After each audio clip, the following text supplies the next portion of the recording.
قرآن مجید کی یہ صورت بھی ایک لو سٹوری ہے اللہ رب العزت اور ان کے حبیب صلی اللہ علیہ وسلم کے درمیان، اور اس صورت کو ذرا غور سے سمجھنے کی کوشش کریں گی تو آپ کو عجیب باتیں سامنے آئیں گی۔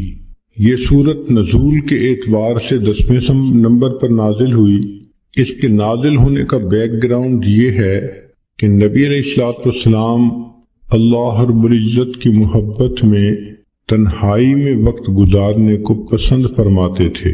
چنانچہ بخاری شریف کی روایت ہے حبب الیہ الخلا، نبی علیہ الصلوۃ والسلام کو تنہائی سے محبت ہو گئی تھی۔ دستور ہے کہ محبت انسان کو تنہائی پسند بنا دیتی ہے۔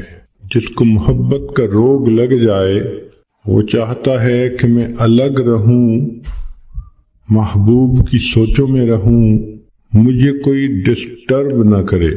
چنانچہ نبی علیہ الصلوۃ والسلام ایک ہفتے کا کھانا لے کر غار حرا میں تشریف لے جاتے اور اللہ رب العزت کی عبادت میں مصروف رہتے۔ یہ عبادت کا سلسلہ چل رہا تھا کہ ایک دن اللہ رب العزت کی طرف سے جبریل علیہ الصلوۃ والسلام آئے اور ایک پیغام لائے، اقرأ بسم ربک الذی خلق۔ یہ باقاعدہ اظہار محبت کا پہلا موقع تھا کہ پروردگار عالم نے اپنے حبیب صلی اللہ علیہ وسلم سے ہم کلامی فرمائی۔ پھر نبی علیہ الصلوۃ والسلام کو یہ حکم ملا کہ آپ جائیے اور لوگوں کے سامنے میری وحدانیت کو بیان کیجیے۔ نبی علیہ الصلوۃ والسلام مکہ مکرمہ تشریف لائے اور وہاں آ کر آپ صلی اللہ علیہ وسلم نے اللہ تعالیٰ کی وحدانیت کا تذکرہ فرمایا۔ چونکہ مکہ مکرمہ میں مشرکانہ ماحول تھا، بیت اللہ شریف کے اندر 360 بت رکھے ہوئے تھے، تو اس ماحول میں توحید کی بات ایک اجنبی سی بات معلوم ہوتی تھی۔ جب یہ بات شروع ہو گئی تو نیک روحیں جو تھیں انہوں نے اس بات کو قبول کیا اور چند لوگوں نے کلمہ پڑھ لیا، مگر مکہ مکرمہ کی جو اکثریت تھی وہ دشمنی پر تل گئی۔ ویسے تو ہر گھر میں یہی تذکرے، ہر مرد کی زبان پہ یہ تذکرے، ہر عورت کی زبان پہ یہ تذکرے۔ جو کلمہ پڑھتا تھا تو قریش مکہ اس کو تکلیف پہنچاتے تھے، سزائیں دیتے تھے، تو یہ تذکرے ہر کچے اور پکے گھر کے اندر ہوا کرتے تھے۔ قریش مکہ انتظار میں بھی ہوتے تھے کہ دیکھتے ہیں کہ اب اور ان کو کیا پیغام ملتا ہے، اور چونکہ یہ محبت کے پیامبری کا ایک نیا سلسلہ تھا تو نبی علیہ السلام کو بھی انتظار رہتی تھی کہ میرے رب کی طرف سے مجھے کب پیغام ملتا ہے۔ اس کیفیت کو وہی بندہ سمجھ سکتا ہے جو اس پروسیس میں سے گزرا ہو کہ جہاں محبت کا تعلق ہو وہاں سے میسج آنے کا کتنا انتظار ہوتا ہے، اور اگر نہ آئے تو دل میں کتنے وسوسے آتے ہیں، خیالات آتے ہیں، اور انسان کی پریشانی کس حد تک بڑھ جاتی ہے۔ نبی علیہ الصلوۃ والسلام کے ساتھ یہی معاملہ پیش آیا کہ کچھ عرصہ تو وہی آتی رہی، پھر اچانک بند ہو گئی۔ انتظار مگر کوئی پیغام نہیں آتا۔ تو جب انتظار کی گھڑیاں لمبی ہو جائیں تو دل بے قرار ہوتا ہے۔ اللہ کے حبیب صلی اللہ علیہ وسلم کا دل مغموم ہے، سوچ میں ہے کہ اللہ رب العزت کی طرف سے اب کیوں پیغام نہیں آ رہا۔ ظاہرہ کوئی وجہ بھی سمجھ میں نہیں آ رہی۔ اب ایک غمزدہ دل کے سامنے کوئی تانے کی بات کر دی جائے تو غم اور زیادہ ہو جاتا ہے۔ چنانچہ اللہ کے حبیب صلی اللہ علیہ وسلم کے ساتھ یہی ہوا کہ جب کئی دن گزر گئے وحی کے بغیر تو قریش مکہ نے یہ کہنا شروع کر دیا، قد ودعک ربک، ہمیں لگتا ہے کہ تجھے تیرے رب نے چھوڑ دیا، معاذ اللہ۔ اب یہ بات نبی علیہ الصلوۃ والسلام کے دل پر ایک چوٹ لگا گئی۔ انسان سب کچھ برداشت کر سکتا ہے، محبت کا تانا برداشت کرنا بہت مشکل ہوتا ہے۔ چنانچہ ایک مرتبہ اللہ کے حبیب صلی اللہ علیہ وسلم دار ارقم میں تھے، کسی وجہ سے دروازہ کھلا تو آپ کی چچی ام جمیل سامنے سے گزری۔ اس نے جب نبی علیہ الصلوۃ والسلام کو بیٹھے دیکھا تو تانا دینے لگی کہ اے محمد صلی اللہ علیہ وسلم، جو شیطان تجھے وحی کرتا تھا وہ تجھ سے روٹھ گیا ہے۔ زخم پر جب زخم لگتا ہے تو دکھ بہت زیادہ ہو جاتا ہے۔ تو اللہ کے حبیب صلی اللہ علیہ وسلم کا دل پہلے مغموم تھا، اس عورت کی بات نے جلتی پہ تیل کا کام کر دیا۔ محبوب صلی اللہ علیہ وسلم کا دل بھر آیا۔ آپ نے دل میں سوچا، اللہ، ان لوگوں نے مجھے ساحر کہا، برداشت کر لیا، مجنون کہا، میں نے برداشت کر لیا، دیوانہ کہا، میں نے برداشت کر لیا، مگر مجھ سے یہ جملہ تو برداشت نہیں ہوتا کہ آپ نے مجھے چھوڑ دیا۔ اے کریم، غار حرا میں اقرأ بسم ربک الذی خلق کے ذریعے محبت کی تار تو آپ نے جوڑی تھی، اب کیوں مجھے تنہا کر دیا کہ لوگوں کے تانے سننے پڑ گئے؟ محبوب صلی اللہ علیہ وسلم کی مبارک آنکھوں میں آنسو ہیں، اور آپ نے اس کرب کی کیفیت میں آسمان کی طرف جو دیکھا تو رب کریم کی طرف سے جبریل علیہ السلام پیغام لے کر آ گئے۔ یہ سورت نازل ہوئی وَالضُّحَىٰ وَاللَّيْلِ إِذَا سَجَىٰ۔ ان کی پہلی دونوں آیتوں میں اللہ رب العزت نے قسمیں کھائی ہیں۔ عام دستور یہی ہے کہ جب محبوب کسی وجہ سے روٹھ جائے، اس کو تسلی دینے کے لیے محب کو قسمیں کھانی پڑتی ہیں، یقین دلانا پڑتا ہے۔ ذرا غور کیجئے، محب اور محبوب کی کیا باتیں ہیں کہ رب کریم ارشاد فرماتے ہیں وَالضُّحَىٰ، دن کی روشنی کی قسم، وَاللَّيْلِ إِذَا سَجَىٰ، رات جب چھا جاتی ہے اس کی تاریکی کی قسم۔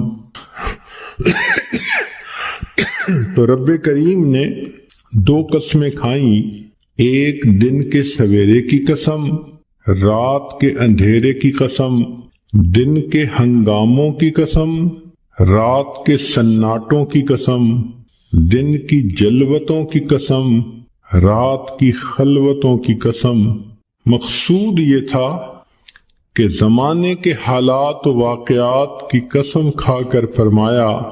بعض مفسرین نے لکھا کہ جب وحی اترتی تھی اس کو دن سے تشبیہ دی گئی، اور جب وحی بند ہوئی تو اس کو رات سے تشبیہ دی، تو پھر مفہوم یہ بنے گا وَالضُّحَىٰ وَاللَّيْلِ إِذَا سَجَىٰ، وحی کے اترنے کی قسم اور وحی کے رکنے کی قسم۔ انسان کی زندگی میں دن بھی ضروری، رات بھی ضروری، دن کام کرنے کے لیے، رات آرام کرنے کے لیے۔ تو بغتانہ مقصود یہ تھا کہ اے میرے حبیب صلی اللہ علیہ وسلم، جس طرح وحی کا اترنا ضروری ہے، کچھ عرصہ کے لیے اس کا رک جانا یہ بھی ضروری ہے تاکہ آپ کو آرام مل جائے۔ لیکن ہمارے بزرگوں میں حضرت اقدس تھانوی رحمۃ اللہ علیہ نے اس کی عاشقانہ تفسیر کی ہے۔ وہ فرماتے ہیں کہ وَالضُّحَىٰ وَاللَّيْلِ إِذَا سَجَىٰ، اس کا معنی یہ ہے کہ اے میرے محبوب صلی اللہ علیہ وسلم، وَالضُّحَىٰ، آپ کے چمکتے چہرے کی قسم، وَاللَّيْلِ إِذَا سَجَىٰ، اور آپ کی سیاہ زلفوں کی قسم۔ گویا اللہ رب العزت اپنے حبیب صلی اللہ علیہ وسلم کو تسلی دینے کے لیے ان کی قسم کھا کر بات فرماتے ہیں۔ جب محبوب روٹھ جائے تو محب اس کو منانے کے لیے عموماً یہ طریقہ اختیار کرتا ہے کہ تم اپنے خوبصورت چہرے کو دیکھو، تم اپنی زلفوں کو دیکھو، بھلا یہ چہرہ چھوڑنے کے قابل ہے؟ کون اسے چھوڑ سکتا ہے؟ تو ہو بہو یہی معاملہ بنا کہ رب کریم نے فرمایا والضحیٰ واللیل اذا سجا، اے محبوب صلی اللہ علیہ وسلم آپ کے چمکتے چہرے کی قسم، آپ کی سیاہ زلفوں کی قسم، چہرہ مبارک دن کی مانند اور زلفیں رات کی مانند۔ گویا اللہ رب العزت نے اپنے حبیب کے اندر ان دونوں کو ایک وقت میں جمع فرما دیا۔ اور ویسے بھی ذرا اگر تفصیلات میں جائیں تو محب اپنے محبوب کے لیے وہ کچھ کرتا ہے جو عام دستور سے ہٹ کر ہوتا ہے۔ نبی علیہ الصلوۃ والسلام کے لیے اللہ رب العزت نے انوکھے معاملات کیے۔ ذرا غور کیجئے کہ آپ کی ذات بابرکات کے اندر سورج کے چمکتے جیسے چہرے کو اور رات کی طرح ضیاء زلفوں کو اکٹھا کر دیا۔ پھر نبی علیہ الصلوۃ والسلام کے لیے اللہ نے قبلتین کو بھی جمع فرما دیا۔ شب معراج میں اللہ رب العزت نے انبیاء اور فرشتوں کو اکٹھا فرما دیا، حتیٰ کہ بیت المقدس میں اللہ رب العزت نے عالم دنیا اور عالم برزخ کے لوگوں کو اکٹھا کر دیا۔ تو محبوب صلی اللہ علیہ وسلم کے لیے اللہ نے ایسے کام کیے جو عام لوگ انہونے سمجھتے ہیں، اور محبت میں تو یہ ہوتا ہی ہے۔ چنانچہ قرآن مجید میں اللہ رب العزت اپنے حبیب صلی اللہ علیہ وسلم کے چہرہ انور کا تذکرہ فرماتے ہیں، زلفوں کا تذکرہ فرماتے ہیں۔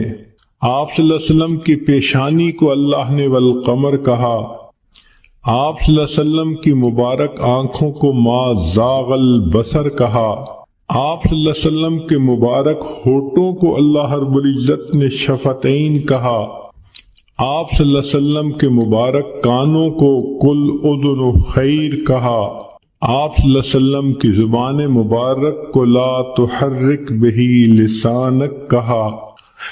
یوں معلوم ہوتا ہے کہ اللہ رب العزت نے اپنے حبیب صلی اللہ علیہ وسلم کے قرآن میں جا بجا تذکرے فرما دیے۔ چنانچہ اس سورت کی یہ پہلی دو آیتیں قسم کھا کر بات کی گئی، والضحیٰ واللیل اذا سجا۔ یہاں پر ایک بات ذہن میں رکھیں کہ نبی علیہ الصلوۃ والسلام نے ارشاد فرمایا، من سجد لغیر اللہ فقد اشرک، جس نے غیر اللہ کو سجدہ کیا اس نے شرک کیا۔ ایک حدیث پاک میں فرمایا، من حلف لغیر اللہ فقد اشرک، جس نے غیر اللہ کی قسم کھائی اس نے شرک کیا۔ جس طرح بعض عورتیں اپنی لا علمی کی وجہ سے بیٹے کی قسم کھا لیتی ہیں، یا کچھ مرد عورت کی محبت میں گرفتار ہو کر اس کی قسم کھا لیتے ہیں، تیری قسم، تیرے سر کی قسم، بیٹے کی قسم۔ شریعت نے ان تمام قسموں کا کھانا منع کر دیا کہ قسم فقط ہم اللہ کے نام کی کھا سکتے ہیں، لیکن خود رب کریم نے اپنے حبیب صلی اللہ علیہ وسلم کی قسم کھائی، اس لیے کہ اللہ رب العزت کو اختیار ہے کہ وہ جو چاہے کرے۔ ذرا غور کیجئے کہ اللہ رب العزت نے نبی علیہ السلام کی عمر کی قسم کھائی، لعمرک، نبی علیہ السلام کے شہر کی قسم کھائی، لا اقسم بہذا البلد وانت حل بہذا البلد۔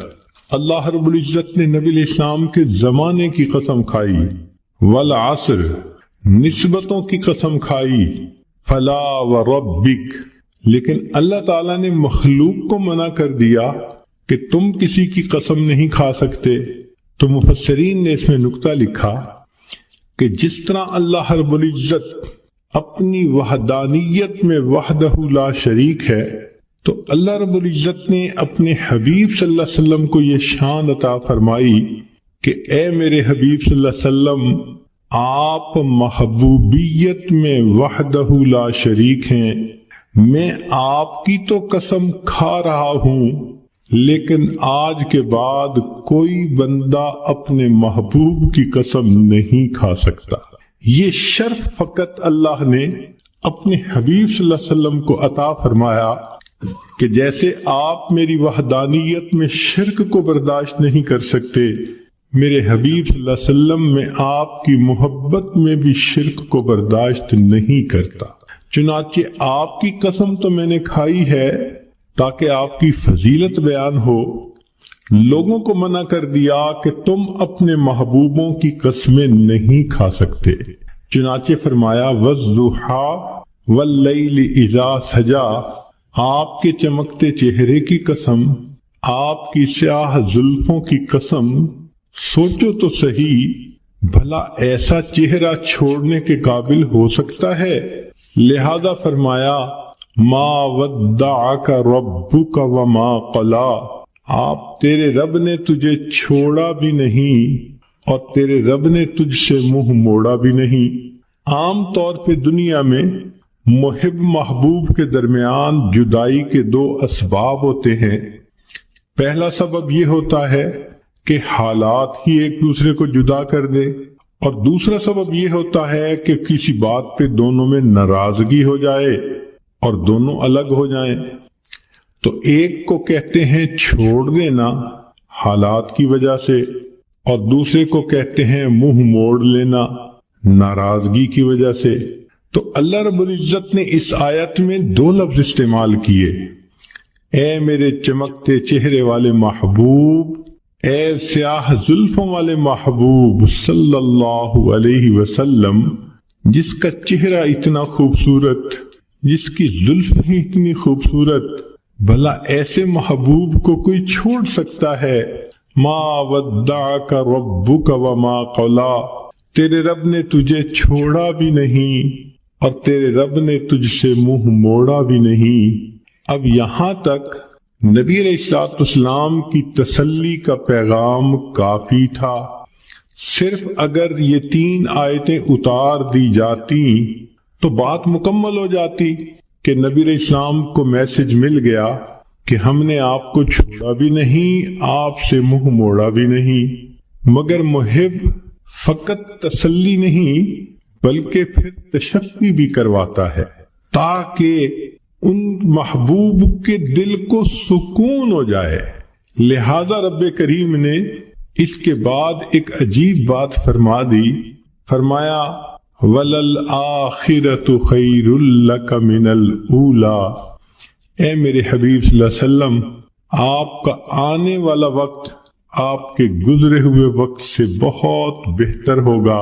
اس کی مثال ایسے ہی ہے کہ جیسے قسمیں کھا کر پہلے تو تسلی دے دی اور پھر کہہ دیا کہ جو ہو گیا وہ تو ہو گیا، آنے والے وقت میں ہم اور زیادہ محبت کے ساتھ رہیں گے۔ تو گویا رب کریم نے بھی اپنے حبیب صلی اللہ علیہ وسلم کو یہی پیغام دیا کہ اے میرے محبوب صلی اللہ علیہ وسلم وَلَلْآخِرَةُ خَيْرٌ لَكَ مِنَ الْأُولَىٰ، آپ کا آنے والا وقت آپ کے گزرے ہوئے وقت سے زیادہ بہتر ہوگا۔ اس ایک جملے کے اندر رب کریم نے سمندر کو کوزے میں بند کر دیا۔ چنانچہ محبوب صلی اللہ علیہ وسلم کی مبارک زندگی کو جس زاویے سے دیکھیں آپ کا آنے والا وقت گزرے ہوئے وقت سے بہتر تھا۔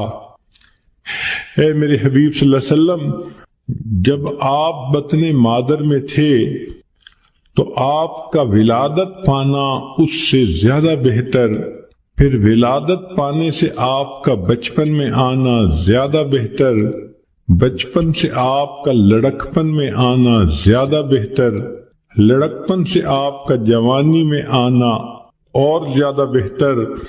وَلَلْآخِرَةُ خَيْرٌ لَكَ مِنَ الْأُولَىٰ، آپ کا آنے والا وقت آپ کے گزرے ہوئے وقت سے زیادہ بہتر ہوگا۔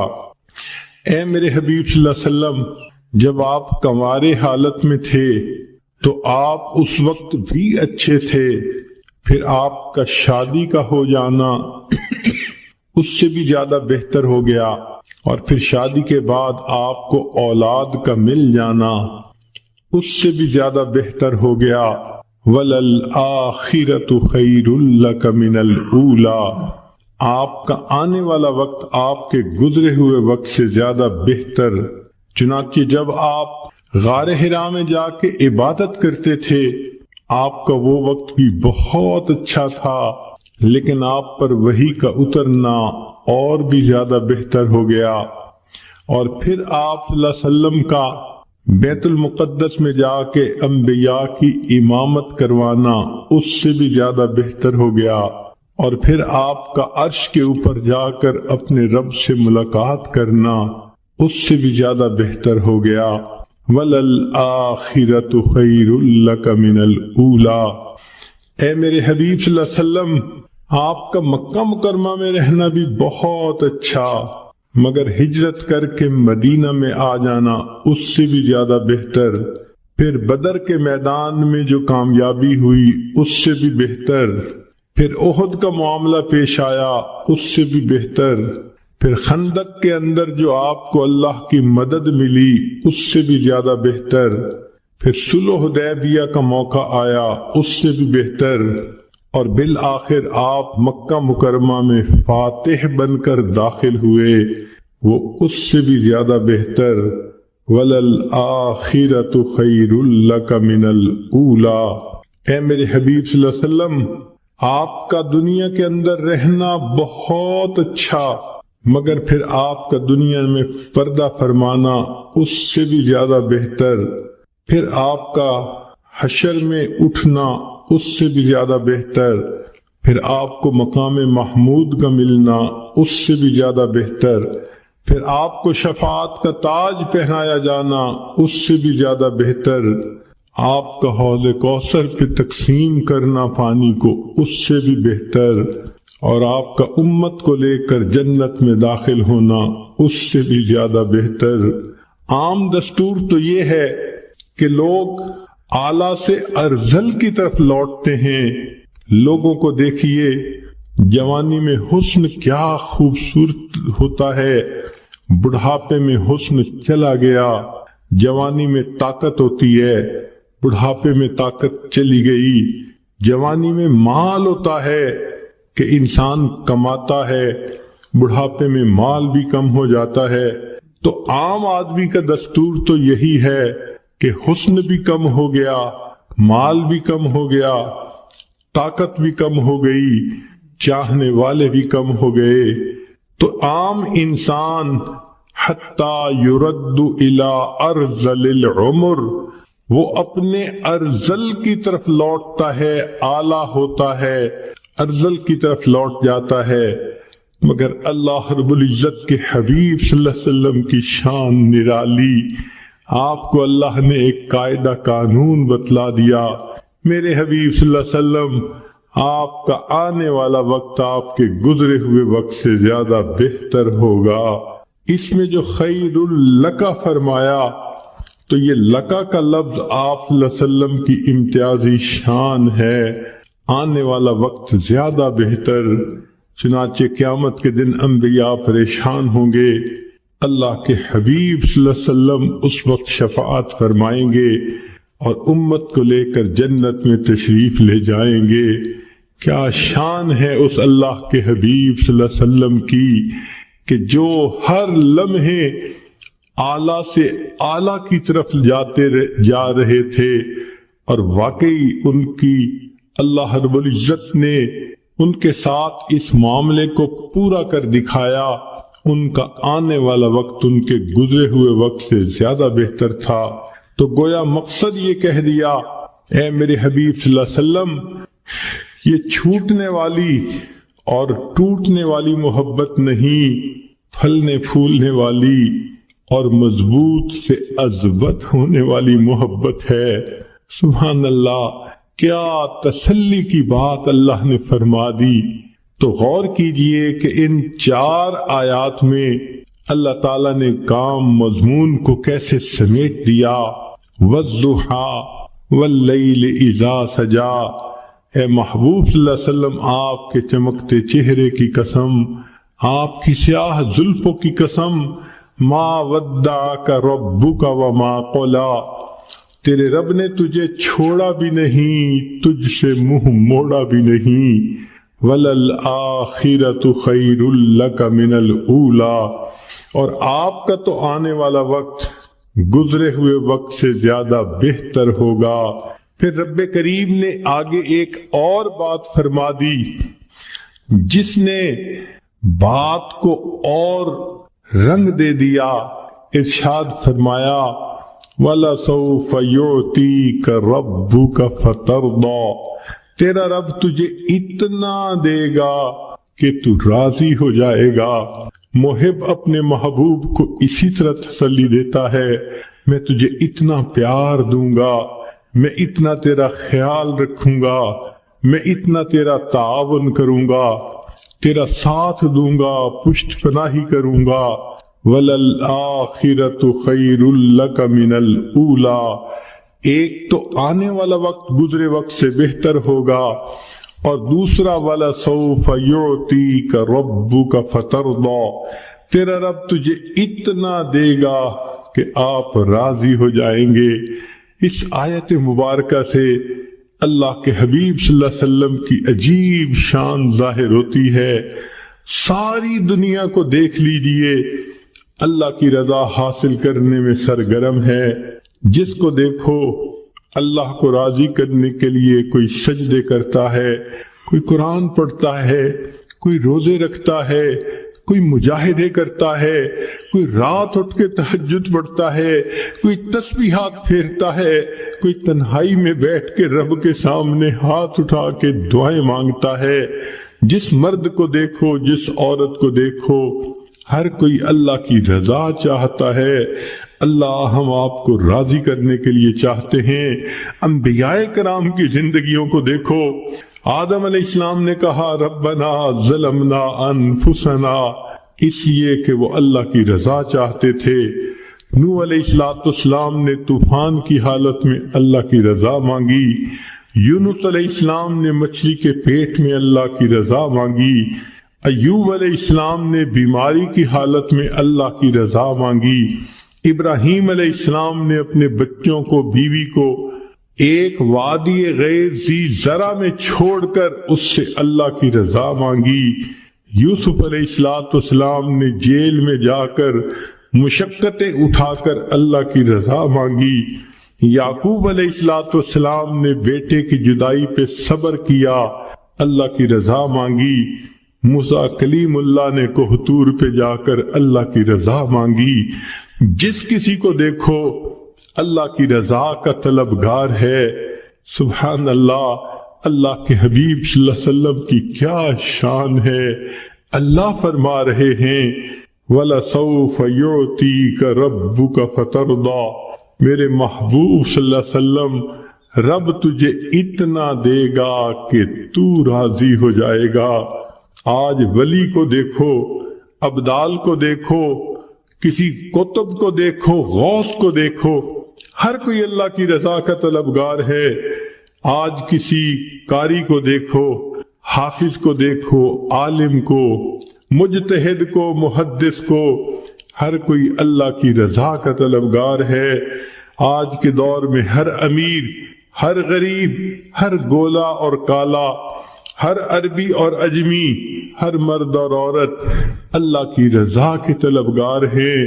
مگر اللہ رب العزت فرماتے ہیں میرے محبوب صلی اللہ علیہ وسلم، پوری کائنات میری رضا کی طلبگار، اور میں پروردگار تجھے راضی کرنے کا طلبگار۔ وَلَسَوْفَ يُعْطِيكَ رَبُّكَ فَتَرْضَىٰ، تیرا رب تجھے اتنا دے گا کہ تو راضی ہو جائے گا۔ محبوب آپ کی مراد کو میں پورا کروں گا، اور اللہ رب العزت نے واقعی ایسا کر کے دکھا دیا۔ چنانچہ محبوب صلی اللہ علیہ وسلم نے انگلی کا اشارہ کیا، اللہ نے چاند کو 2 ٹکڑے کر کے دکھا دیا۔ محبوب صلی اللہ علیہ وسلم کے ہاتھ اٹھتے ہیں، اللہ بارش برسا دیتے ہیں۔ محبوب صلی اللہ علیہ وسلم کی زبان سے ابو ہریرہ عنہ کی والدہ کی ہدایت کی دعا نکلتی ہے۔ ابو ہریرہ عنہ کے پہنچنے سے پہلے اللہ ان کی والدہ کو ہدایت دے دیتے ہیں۔ محبوب صلی اللہ علیہ وسلم کعبہ کی چوکھٹ پکڑ کے دعا مانگتے ہیں، اللہ عمر عنہ کو ایمان کی سعادت دے دیتے ہیں۔ محبوب صلی اللہ علیہ وسلم کی انگلیوں سے اللہ تعالیٰ پانی کے چشمے جاری فرما دیتے ہیں، گویا بتلانا یہ محبوب مقصود تھا، اے میرے محبوب دیکھو ساری کائنات میری رضا چاہتی ہے اور میں آپ کو اپنا محبوب بنا چکا، لہذا میں آپ کو اتنا دوں گا، وَلَسَوْفَ يُعْتِيكَ رَبُّكَ فَتَرْضَى، کہ آپ راضی ہو جائیں گے، محبوب جو تیری پسند ہوگی وہ میری پسند ہوگی، جو تیرا ہے وہ میرا ہے، جو تیرا نہیں وہ میرا نہیں۔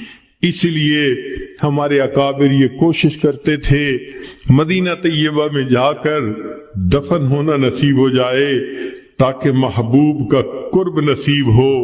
ذرا غور کیجئے اللہ نے اپنے حبیب صلی اللہ علیہ وسلم کی تمناؤں کو کیسے پورا کیا۔ ایک نماز 4 رکعت کی ہے، 2 رکعت پڑھی، اللہ رب العزت نے نماز کے ختم ہونے کا انتظار نہیں کیا، عین دوران نماز میں وحی فرما دی، اب آپ کے لیے قبلہ کو ہم نے تبدیل کر دیا گیا۔ چنانچہ نبی علیہ السلام نے 2 رکعت پہلے قبلے کی طرف پڑھی اور دوسری رکعت دوسرے قبلے کی طرف پڑھی۔ سبحان اللہ، جب نبی علیہ السلام کو اللہ نے راضی کرنے کا فیصلہ فرما دیا تو محبوب کی امت کے لیے یہ بہت بڑی خوشخبری ہے۔ نبی علیہ السلام پر جب یہ آیت اتری تو محبوب صلی اللہ علیہ وسلم نے فرمایا کہ اللہ تعالیٰ نے فرمایا ہے میں تجھے راضی کر دوں گا، فرمایا میں اس وقت تک راضی نہیں ہوں گا جب تک میرا آخری امتی بھی جنت میں داخل نہیں ہو جائے گا۔ اب سوال پیدا ہوتا ہے کہ اس نفس کو کنٹرول کرنے کا کیا طریقہ ہے؟ تو 3 باتیں بڑی اہم ہیں۔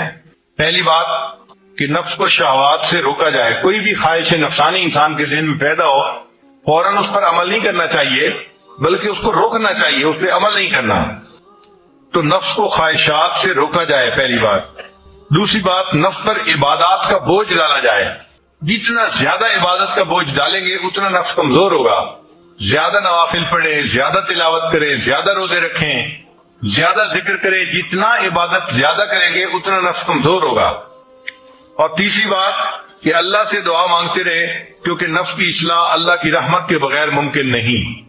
قرآن پاک میں ہے وَمَا أُبَرِّئُ نَفْسِي إِنَّ النَّفْسَ لَأَمَّارَةٌ بِالسُّوءِ إِلَّا مَا رَحِمَ رَبِّي، جس پر رب کا رحم ہوتا ہے اس بندے کا نفس جو ہے وہ سیدھا ہو جاتا ہے، ورنہ تو نفس کا سیدھا ہونا مشکل ہے۔ حضرت اقدس ثانوی رحمۃ اللہ نے فرمایا کہ نفس کی اصلاح کے لیے 3 کام بہت اہم ہیں۔ پہلا کام مرشد کامل کی خدمت میں رہے، دوسرا کام اپنے دشمنوں اور حاسدوں سے سبق سیکھے، اور تیسرا کام کہ دوسرے لوگوں سے عبرت پکڑے۔ امام رحمانی حضرت مجدد ثانی رحمۃ اللہ نے ایک عجیب تصریح کی ہے، وہ فرماتے ہیں کہ شریعت کا جو حکم ہے وہ نفس کی انانیت کو توڑتا ہے۔ شریعت آئی ہی اسی لیے ہے کہ نفس کو پامال کرے اور اللہ کو ہی معبود حقیقی انسان بنائے۔ انبیاء نے آ کے وہی طریقہ سکھایا کہ جس طریقے پر چل کر انسان اپنے نفس کی مکاری سے بچ سکتا ہے اور اپنے اللہ کے پسندیدہ بندوں میں شامل ہو سکتا ہے۔ تو فرماتے ہیں کہ اس لیے جو مجاہدے ہم اپنی مرضی سے کرتے ہیں اس سے نفس کمزور نہیں ہوتا بلکہ اور موٹا ہو جاتا ہے۔ وہ سمجھتا ہے کہ میرے جیسا تو کوئی اور ہے ہی نہیں، جتنا نیک میں ہوں کوئی اور اتنا نیک ہی نہیں ہے۔ اور وہ فرماتے ہیں کہ ہر کام جو سنت کے مطابق کیا جائے تو اس سے نفس کا مال ہوتا ہے، لہذا بہترین طریقہ اپنے نفس کو کمزور کرنے کا کہ ہر چھوٹے اور بڑے کام میں سنت کی اتباع کی جائے، کھانے میں، پینے میں، لباس میں، گفتار میں، کردار میں، چلنے پھرنے، ہر کام میں، ہر چھوٹے اور بڑے کام میں سنت کی پیروی کرنا، اس سے نفس زیادہ کمزور ہوتا ہے۔ فرماتے ہیں انبیاء علیہ الصلوات اور تسلیمات کی بعثت سے مقصود اور شرعی احکامات میں حکمت کی وجہ یہی ہے کہ نفس امارہ عاجز اور خراب ہو جائے، کیونکہ شرعی احکامات نفسانی خواہشات کو دور کرنے کے لیے وارد ہوئے ہیں۔ جس قدر شریعت کے مطابق عمل کیا جائے گا اسی قدر نفسانی خواہشات زائل ہوتی جائیں گی۔ یہی وجہ ہے کہ خواہشات نفسانی کو دور کرنے میں شرعی احکامات میں سے ایک حکم بجا لانا ان 1000 سالہ ریاضتوں اور مجاہدوں سے بہتر ہے جو اپنی طرف سے کیے جائیں، بلکہ یہ ریاستیں اور مجاہدے جو روشن شریعت کے مطابق واقع نہیں ہوئے نفسانی خواہشات کو اور قوت دینے والے بن جاتے ہیں۔ برہمنوں اور جوگیوں نے ریاستوں اور مجاہدوں میں کمی نہیں کی، لیکن ان میں سے کوئی چیز ان کے لیے فائدہ مند نہیں ہوئی، اس لیے کہ ان کے مجاہدے ان کی مرضی کے مطابق تھے۔ ان کے مجاہدوں نے ان کی نفس کی تقویت دی اور ان کے سوا ان کو کچھ حاصل نہ ہوا۔ فرماتے ہیں مثلاً زکوٰۃ کی ادائیگی میں جس کا کہ شریعت نے حکم دیا ہے، 1 دینار خرچ کرنا نفس کے خراب اور ذلیل کرنے میں اپنی مرضی سے 1000 دینار خرچ کرنے سے زیادہ فائدہ مند ہے۔ یعنی ایک بندہ اپنی مرضی سے 1000 دینار صدقہ کرتا ہے، وہ فرماتے ہیں کہ 1000 دینار سے نفس کمزور نہیں ہوتا، لیکن زکوٰۃ کی ادائیگی میں 1 دینار کے خرچ کرنے پر نفس کمزور ہو جاتا ہے، کیونکہ وہ شریعت کا حکم ہے۔ اس لیے فرماتے ہیں کہ عید الفطر کے دن کھانا کھانا اس سے نفس کمزور ہوتا ہے، اور اپنی مرضی سے پورا سال نفلی روزے رکھنا اس سے نفس کمزور نہیں ہوتا، کیونکہ وہ اپنی مرضی تھی اور یہ اللہ کے حکم کی فرما برداری تھی۔ نماز فجر کی 2 رکعتوں کو جماعت کے ساتھ ادا کرنا، جو کہ سنتوں میں سے ایک سنت کا بجا لانا ہے، اس بات سے کئی درجے بہتر ہے کہ انسان تمام رات نفل نماز ادا کرتا رہے اور فجر کی نماز جماعت کے بغیر ادا کرے۔ یعنی ایک آدمی ساری رات عبادت کرتا رہتا ہے اور فجر کی جماعت بغیر نماز کے پڑھے سو جاتا ہے، اس سے زیادہ بہتر ہے کہ وہ ساری رات سوتا رہے اور فجر کی نماز با جماعت ادا کرے۔ غرضے کہ جب تک نفس کا تزکیہ نہ ہو اور دماغ سرداری کے مال خولیہ کی پلیدی سے پاک نہ ہو، نجات محال ہے۔ اس مرض کے دور کرنے کی فکر ضروری ہے، تاکہ ایسا نہ ہو کہ اس مرض میں ابدی موت آ جائے۔ پھر امام ربانی حضرت مجدد ثانیہ ہم فرماتے ہیں کہ کلمہ طیبہ کی تکرار سے نفس کا علاج بہت جلدی ہوتا ہے۔ لا الہ الا اللہ، لا الہ الا اللہ، یہ جو ذکر ہے نا، یہ جتنا زیادہ کریں گے یہ نفسانی خواہشات کو مٹا کے رکھ دے گا۔ یہ کلمہ لا مٹا دیتا ہے انسان کے اندر سے نفس کی خواہشات کو۔ فرماتے ہیں کلمہ طیبہ لا الہ الا اللہ جو آفاقی اور انفسی معبودوں کی نفی کے لیے وضع کیا گیا ہے، نفس کے پاک کرنے میں بہت سی مفید اور نہایت مناسب ہے۔ بزرگان طریقت نے نفس کے تزکیہ کے لیے اسی کلمہ طیبہ کو اختیار کیا ہے۔ تا بجارو بلا نہ روبی را نہ رسید در سرائے الا اللہ، جب تک تو لا کی جھاڑو سے صفائی راہ کی صفائی نہیں کرے گا اس وقت تک تو الا اللہ کے باب میں داخل نہیں ہوگا۔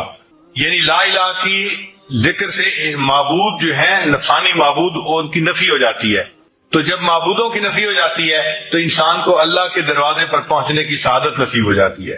اس لیے لا الہ الا اللہ جو ہے یہ انسان کے دل کو روشن کر دیتا ہے۔ نبی علیہ السلام نے ارشاد فرمایا جددوا ایمانکم بلا الہ الا اللہ، بقول لا الہ الا اللہ، کہ تم لا الہ الا اللہ کے کلمے کو پڑھ کر اپنے ایمان کی تجدید کر لو، اس کو تازہ کر لیا کرو۔ اس لیے اپنے ایمان کو تازہ کرنے کے لیے سالکین کو بتایا جاتا ہے کہ وہ دن میں کم از کم 5000 مرتبہ لا الہ الا اللہ پڑھیں تاکہ ان کا ایمان تازہ رہے۔ جب اطمینان نفس میسر ہو جائے تو احکام الہی کا مطیع ہو جاتا ہے، مخالفت کی مجال نہیں رہتی اور راضی مقبول ہو جاتا ہے۔ یہ چیزیں میں رکھیے کہ ایک ہے نفس امارہ جو ہر حال میں گناہ ہی کرواتا ہے، اس کو نفس امارہ کہتے ہیں۔ ایک ہے نفس لوامہ، وہ نفس جو گناہ تو کروا دیتا ہے مگر بعد میں بندے کو ندامت ہوتی ہے۔ ہم میں سے اکثر لوگ نفس لوامہ والے لوگ ہیں کہ ہم گناہ بھی کر لیتے ہیں، بعد میں پچھتاتے بھی ہیں کہ ایسا نہیں کرنا چاہیے تھا۔ اور ایک ہے نفس مطمئنہ، نفس مطمئنہ اس کو کہتے ہیں کہ وہ اتنا کمزور ہو جاتا ہے کہ شریعت کی مخالفت چھوڑ دیتا ہے بلکہ شریعت کے اوپر متفق ہو جاتا ہے، وہ نفس مطمئنہ ہو جاتا ہے۔ ایسے وقت میں مکروہات شرعیہ مکروہات طبعیہ بن جاتی ہیں، جن چیزوں سے شریعت نے کراہت کی انسان کا دل بھی اس سے کراہت کرتا ہے۔ یہ اولیاء کاملین کو مقام نصیب ہوتا ہے۔ اللہ کرے کہ ہمیں بھی یہ مقام نصیب ہو جائے، نفس مطمئنہ نصیب ہو جانا۔ لیکن جب نفس مطمئنہ نصیب ہو جاتا ہے تو اس وقت پھر انسان شریعت کی حقیقت کے اوپر عمل کرتا ہے۔ امام ربانی رحمۃ اللہ نے 2 باتیں لکھی ہیں، وہ کہتے ہیں کہ جب تک نفس مطمئنہ حاصل نہیں ہوتا انسان شریعت کے ظاہر پہ عمل کر رہا ہوتا ہے، اور جب نفس مطمئنہ نصیب ہوتا ہے تب انسان شریعت کے باطن پہ عمل کرتا ہے، تب اس کو اصل شریعت پر عمل کرنے کی توفیق نصیب ہوتی ہے۔ اور اس پر دلیل بڑی پیاری لائے ہیں. امام ربانی فرماتے ہیں کہ نبی علیہ السلام نے ارشاد فرمایا لا یؤمن احدکم حتی یکون ہواہ تبعا لما جئت بہ. تم میں سے کوئی شخص اس وقت تک مومن نہیں ہو سکتا جب تک کہ اس کی خواہشات نفسانی میری شریعت کے تابع نہ ہو جائیں. تو جب خواہشات شریعت کے تابع ہو جاتی ہیں تو پھر انسان کا نفس مطمئنہ بن جاتا ہے. فرماتے ہیں کہ نفس مطمئنہ کے نصیب ہونے پر انسان کو اسلام حقیقی میسر ہو جاتا ہے. اور اس پر اللہ فرماتے ہیں یا ایتھا النفس المطمئنہ ارجعی الی ربک راضیۃ مرضیہ فادخلی فی عبادی وادخلی جنتی. انسان کو جب فنائے قلب حاصل ہوتی ہے تو ولایت صغریٰ کا مقام ہے. فنائے قلب کا حاصل ہونا ولایت صغریٰ کا مقام ہے، اور فنائے نفس کا حاصل ہونا یہ ولایت کبریٰ کا مقام ہے. جب نفس کی فنا نصیب ہوتی ہے تب انسان کو ولایت کبریٰ کا مقام حاصل ہو جاتا ہے. تو اس لیے فنائے نفس کو حاصل کرنے کے لیے خوب محنت کرنی چاہیے. امام ربانی رحمۃ اللہ فرماتے ہیں کہ دیکھیں جو سب سے برا تھا جب نیکی پہ آیا تو سب سے اچھا وہی بن گیا. حدیث مبارکہ ہے خیارکم فی الجاہلیت خیارکم فی الاسلام اذا فقہوا، کہ جو تم میں جہالت میں سب سے آگے تھے جب اسلام پر آئیں گے تو وہ اسلام میں دوسروں سے آگے بڑھ جائیں گے. تو فرماتے ہیں کہ یہ نفس مکاری میں سب سے آگے تھا، جب یہ سیدھا ہوا تو یہی انسان کی ترقی کا سبب بن گیا اور انسان کو اللہ کے قرب حاصل ہونے کا سبب بن گیا. تو یہی نفس جب سیدھا ہوتا ہے تو انسان کو فرشتوں سے اونچا مقام حاصل ہو جاتا ہے. حالانکہ یہی تھا جس نے انسان کو شیطان بنایا ہوا تھا. تو جب بدکار تھا تو سب سے بدکاری بڑی اسی نے سکھائی تھی کہ انسان کو شیطان بنا دیا. جب سیدھا ہوا تو یہی نفس جو تھا انسان کی ترقی کا سبب بن گیا اور انسان کو اس نے فرشتوں سے اوپر مقام عطا فرما دیا. یعنی ذکر کرنے سے اور اتباع سنت کرنے سے ایک ایسا مقام آ جاتا ہے کہ جہاں نفس شریعت کی فرمانبرداری پہ آمادہ ہو جاتا ہے اور وہ شریعت کی مخالفت چھوڑ دیتا ہے. اس کو نفس مطمئنہ کہتے ہیں اور ہم اللہ سے اس نفس مطمئنہ کے حصول کی دعائیں کرتے ہیں. تو اس کا مطلب یہ ہوا کہ اگر ہم چاہتے ہیں کہ ہم اللہ کے مقرب بندے بنے تو ہمیں اپنے نفس کی مخالفت کرنا سیکھنا پڑے گا، اس پر محنت کرنی پڑے گی. اور اگر کبھی کوئی خواہش ٹوٹے تو اس پہ تڑپنے کی ضرورت نہیں ہے، گھبرانے کی ضرورت نہیں ہے، غصے میں آنے کی ضرورت نہیں ہے، بلکہ اس کو اللہ کی طرف سے سمجھیں اور خوش ہوں کہ اچھا میری خواہش ٹوٹی. اب ایک نقطہ اور بھی سن لیجئے کہ اگر انسان کا نفس مطمئنہ بن جائے تو اب تو وہ نفس مطمئنہ بن گیا، کیا اس کے بعد انسان اپنے نفس کی پیروی کر سکتا ہے؟ جواب اس کے بعد بھی نہیں کر سکتا. یعنی نفس کی پیروی نفس مطمئنہ حاصل ہونے کے بعد بھی نہیں کرنی ہی نہیں نفس کی پیروی. یہ نقطہ سمجھیں. کوئی یہ نہ کہے کہ جی اب تو میرا نفس مطمئنہ بن چکا لہذا اب جو جی میں آ رہا ہے میں اس کو پورا کر لوں. ایسا نہیں کر سکتے. نفس کی پوری زندگی مخالفت کرنی ہے اور اللہ تعالیٰ بندے سے نفس کی مخالفت کرواتے رہتے ہیں، اس کی نفس کی خواہشات کو توڑتے رہتے ہیں. اچھا ایک نقطہ اور بھی سمجھ لیجئے کہ قرآن مجید کی آیت ہے وَلِمَنْ خَافَ مَقَامَ رَبِّهِ جَنَّتَانِ، کہ جو رب کے سامنے کھڑے ہونے سے ڈر گیا اس کے لیے 2 جنتیں. تو مفسرین نے اس کے 2 طرح کے ترجمے کیے ہیں. بعض مفسرین نے ترجمہ یہ کیا ہے کہ ایسے بندے کو اللہ تعالیٰ جنت میں 2 محل عطا فرمائیں گے. یہ ایسا ہی ہے جیسے ایک بندے کا ایک گھر لاہور میں ہوتا ہے، ایک کراچی میں ہوتا ہے، ایک اسلام آباد میں ہوتا ہے. تو 2 گھر ہوتے ہیں اس کے. اللہ تعالیٰ جس کو 2 جنتیں عطا فرمائیں گے، ایک اس کو ایک جگہ گھر حاصل ہوگا اور دوسرا اس کو ہو سکتا ہے نبی علیہ السلام کے قدموں میں اللہ گھر عطا فرما لے. تو 2 گھر اس کو ملیں گے جو اپنے نفس کی خواہشات سے بچ جائے گا.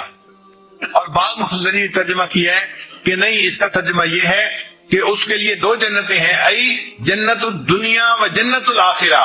اللہ اس کی دنیا کو بھی جنت کا نمونہ بنا دیں گے اور آخرت میں اس کو تو جنت عطا فرمائیں گے ہی صحیح. تو ایسا بندہ جو اپنے نفس کی مخالفت کرتا ہے اس کی دنیا جنت بن جاتی ہے. کیسے جنت بن جاتی ہے؟ جنت وہ جگہ ہے وَلَكُمْ فِيهَا مَا تَشْتَهِي أَنفُسُكُمْ، کہ جہاں انسان کی ہر خواہش پوری ہوگی. تو انسان ایک ایسے مقام پہ پہنچ جاتا ہے اپنے نفس کی مخالفت کرتے کرتے کہ اللہ تعالیٰ اس کے نفس کی ہر چاہت کو پورا فرما دیتے ہیں. اس کے دل میں خواہش پیدا ہوتی ہے، اللہ اس کو پورا کر دیتے ہیں. یعنی ایک مرتبہ میں نے اپنے حضرت حمزہ سے سوال پوچھا کہ حضرت ایک آدمی مستجاب الدعوات ہوتا ہے، یہ تو بڑا اونچا مقام ہے. حضرت مان لگے ہاں. میں نے کہا کیا اس سے بھی اونچا مقام ہے؟ حضرت مان لگے ہاں. مستجاب الدعوات بندے کو تو مانگنا پڑتا ہے، ایک ایسا بھی مقام ہے جہاں بندے کو اللہ بن مانگے دے دیتے ہیں، اس کے دل میں چاہت پیدا ہوتی ہے، اللہ اس کو پورا فرما دیتے ہیں۔ ایک مقام اس سے بھی اونچا ہے، اور یہ اللہ مومن کو عطا فرماتے ہیں کہ مومن کے دل میں چاہت پیدا ہوئی، اللہ اس کو پورا کر دیتے ہیں۔ اسی مقام کی طرف اشارہ کیا علامہ اقبال نے، خودی کو کر بلند اتنا کہ ہر تقدیر سے پہلے خدا بندے سے خود پوچھے بتا تیری رضا کیا ہے۔ اللہ بندے سے پوچھتی ہے میرے بندے تو کیا چاہتا ہے، چونکہ یہ بندہ نفس کی تمام خواہشات کو توڑ چکا، اب اللہ اس کی خواہشات کو پورا کرنا چاہتے ہیں، تو اللہ نے اس کی دنیا کی زندگی کو اس کے لیے جنت بنا دیا، چنانچہ اللہ اس کی خواہشات کو پورا کر دیتے ہیں۔